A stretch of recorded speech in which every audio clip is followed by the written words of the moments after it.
There it is! So the boys right now, it's interesting, they're really kind of coming into their own and getting their little personalities, always smiling.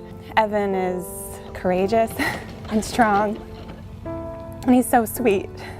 James is also strong, but not so courageous. He's kind of afraid of his own shadow, which is kind of funny given what Evan's gone through.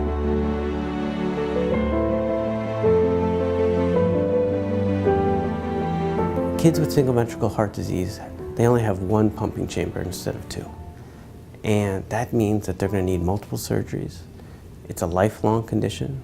I asked the doctor who did the scan of his heart, which hospitals would you recommend I go look at? I was pulled to New York at first because it's close. They didn't give me any hope. They actually made me feel terrible. They made me sound like Evan didn't have a chance, that he wouldn't be smart. Kept asking me about selective reductions. Nothing about it felt good.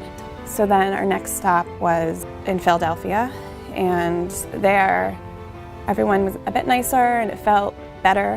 However, they said Evan would need a heart transplant at birth.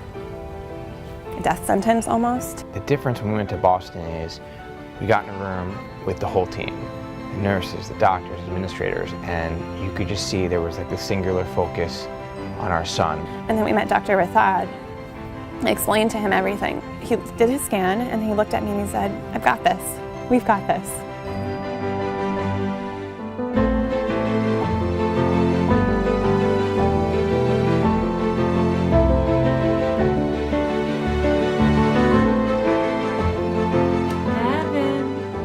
Going home? We're going home. The one thing I strongly believe in, and I tell every parent this, is I think of every child that I operate on as my own child. And that's the kind of care I deliver, which is exacting, precise, innovative, and compassionate. I can say strongly that every single person in this heart center feels the same way. You come with me now, huh? Is the mission of this program to do things different, to do things better, to do things that haven't been done before. That is what Boston Children's is really about. If we fundraise, if we invest with Boston Children, I really think they're going to solve so many problems going forward. It's not just giving money for care. I truly believe these doctors are the best doctors who are working every single day to do it better the next day, the next week, the next month, the next year. We don't know what his future holds.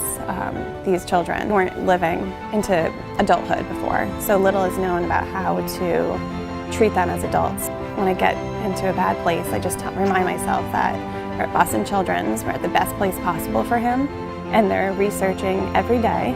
His doctors care about him and all kids with single ventricle, so I know if something is to be found to help him, it will be there.